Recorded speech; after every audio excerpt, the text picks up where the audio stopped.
الحمد لله رب العالمين، والصلاة والسلام على خاتم الأنبياء والمرسلين، قائد الغر المحجلين، إمام الأنبياء وسيد المرسلين ورحمة الله للعالمين، سيدنا محمد وعلى آله وصحبه أجمعين وخلفاء الراشدين المهديين ومن تبعهم بإحسان. أعوذ بالله من الشيطان الرجيم. وأنا ظننا أن لن تقول الإنس والجن على الله كذبا وأنه كان رجال من الإنس يعوذون برجال من الجن فزادوهم رهقا وأنهم ظنوا كما ظننتم أن لن يبعث الله أحدا وأن لمسنا السماء فوجدناها ملئت حرسا شديدا وشهبا. سبحانك لا علم لنا إلا ما علمتنا إنك أنت العليم الحكيم. رب اشرح لي صدري ويسر لي أمري واحلل عقدة من لساني يفقه قولي واجعل لي وزيرا من أهلي. رب زدني علما وارزقني فهما. ثم أما بعد. گرامی قدر بھائیوں، بہنوں اور پیارے بچوں، بات ہو رہی تھی جنات کی جناب رسول اللہ صلی اللہ علیہ وسلم سے اللہ کی فرمودات سننے اور اس کے بعد اس پر ایمان لانے کا. اللہ رب العزت نے یہ بات تو عرض ہو چکی ہے کہ جنوں کے لیے کوئی الگ نبی مبعوث نہیں ہوئے سیدنا آدم علیہ السلام کے بعد، اس سے پہلے کی بات واللہ عالم.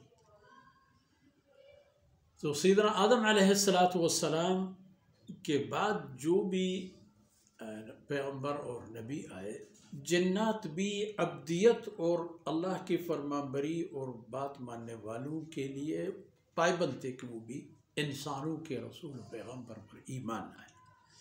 اور آج تک اللہ کا دائمی و قائمی فیصلہ یہی ہے کہ جناب محمد رسول اللہ صلی اللہ علیہ وسلم نبی الثقلین ہے، جن اور انسانوں کا رسول. جنوں کے لیے بھی اللہ کا آخری رسول، انسانوں کے لیے بھی اللہ کا آخری رسول. تو جنات نے آپس میں بات کی، جب صلی اللہ علیہ وسلم کی فرمودات سن لی، آپ سے قرآن کریم سننے کے بعد آپس میں مل بیٹھ کے اس پر تجزیہ و تحلیل کر رہے تھے. اب تقریباً اس کے بعد چند آیتیں مسلسل آئیں گی. یہ تمام آیتیں منحصر ہیں ان معاملات پر جو جن ایک دوسرے کے ساتھ کر چکے تھے، جو آن حضرت صلی اللہ علیہ وسلم سے اللہ کی کلام سن چکے تھے، وہ ایمان لا چکے تھے، اور اس کے بعد اپنی قوم کی طرف جا کر کے اپنی جنی قوم اور برادریوں کو اسلام کی دعوت دے رہے تھے. اچھا، یہ باتیں ان کے آپس کی بات چیت ہے. تو جنات نے اپنے دوسرے ساتھیوں سے کہا وَأَنَّا ظَنَنَّا أَن لَن تَقُولَ الْإِنسُ وَالْجِنُّ عَلَى اللَّهِ كَذِبًا. ہمارا یہی اندازہ تھا کہ جن بھی اور انسان بھی اللہ کی طرف کوئی غلط بات، جھوٹ منسوب نہیں کرتے، لیکن پتہ چلا کہ وہ تو کرتے ہیں. جنوں میں بھی اور انسانوں میں بھی یہ مشترکہ نحوست اور عادت ہے کہ اللہ کی طرف جھوٹ نسبت کر کے اپنی بات اس میں ڈال دیتے ہیں. وَأَنَّهُ كَانَ رِجَالٌ مِّنَ الْإِنسِ. ایک اور عجیب بات تھی، آپس میں کہنے لگے ایک اور بات. أَنَّهُ كَانَ رِجَالٌ مِّنَ الْإِنسِ يَعُوذُونَ بِرِجَالٍ مِّنَ الْجِنِّ. مشرکین مکہ کی یہ عادت تھی. مشرک تھے، خدا کی پرستش کرنے والے، تو اس عقیدے کا مالک ہے کہ میں جہاں کہیں جاؤں گا اللہ میرے ساتھ ہے. اب ان لوگوں کو یہ عقیدہ تو نہیں تھا کہ اللہ اکیلا کافی ہے اور وہ ہمیں سنبھال سکتا ہے اور اس کی حفاظت اور نگہداشت میں ہے. عرب کی عادت تھی کہ وہ جہاں کہیں جاتے اور رات کو کسی انجان علاقے میں پڑاؤ ڈالتے تو اعلان کر جاتے،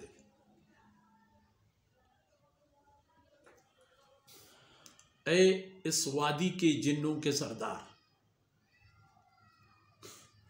باقاعدہ علانیہ بات چیت ہوتی تھی، چیخ چاخ کے بولتے تھے، اس وادی کے سردار صاحب کوئی نہ کوئی تو ہوگا، آپ سے گزارش ہے کہ اپنی قوم کی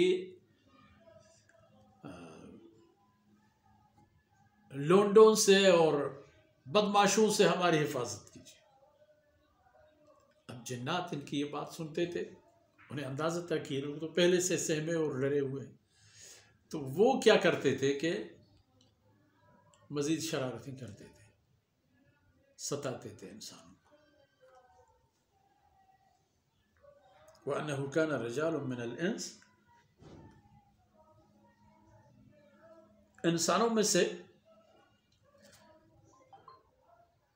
کچھ لوگ تھے کہ وہ جنات کی بڑوں سے پناہ لیتے تھے، انہیں اپنے پناہ گاہ کے طور پر قبول کرتے تھے اور ان کے اپنے آپ کو سپرد کر دیتے کہ بھئی ہم آپ کے پناہ میں ہیں۔ فَزَادُوهُمْ رَهَقًا، جب جنات کے چودھریوں نے یہ بات دیکھ لی تو ان کی غرور اور شرارت میں اضافہ ہوا، اور یہ قسم کی غرور تو ہے بھی دھوکہ، مغرور آدمی سب سے پہلا دھوکہ اپنے آپ کو دیتا ہے، وہ بھی غرور میں آگے کہ اچھا ہم اتنے اچھے بھلے ہو گئے، ہماری اتنی اہمیت ہو گئی کہ یہ بنی آدم ہم سے اتنے ڈریں، ٹھیک ہے ان کو بھی ستانا شروع کرے تاکہ مزید وہ ہماری نوکری اور خدمت میں آ جائے۔ وَأَنَّهُمْ ظَنُّوا كَمَا ظَنَنْتُمْ أَن لَّن يَبْعَثَ اللَّهُ أَحَدًا، پھر جنات نے اپنے آپس میں یہ بھی کہا کہ یار یہ انسان بیچارے یہ بھی یہی سمجھتے تھے کہ اللہ کا کوئی رسول اور پیغمبر نہیں آئے گا، اب دیکھو رسول آ گیا۔ ہاں ایک بات ہم نے دیکھ لی، وَأَنَّا لَمَسْنَا السَّمَاءَ فَوَجَدْنَاهَا مُلِئَتْ حَرَسًا شَدِيدًا وَشُهُبًا۔ اس رسول کی تشریف آوری سے پہلے یہ حالت تھی کہ ہم جب چاہتے چلے جاتے تھے، بہت ملائکہ کرام کے قریب جا سکتے تھے، ان کی باتیں سن لیتے تھے، وہ باتیں اچک لیتے تھے۔ اب ایسا نہیں ہے، اب جب ہم آسمانوں کی طرف جاتے ہیں تو ہمیں ایسا ملتا ہے، ایسا لگتا ہے کہ وہ آسمان تو بالکل بری پڑی ہے حفاظتی دستوں سے، ملائکہ کرام ان کے دو طرح کے وہاں محافظت ہو رہی ہے، ایک فرشتوں کا دستہ ہے اور ایک آگ کا شعلہ ہے۔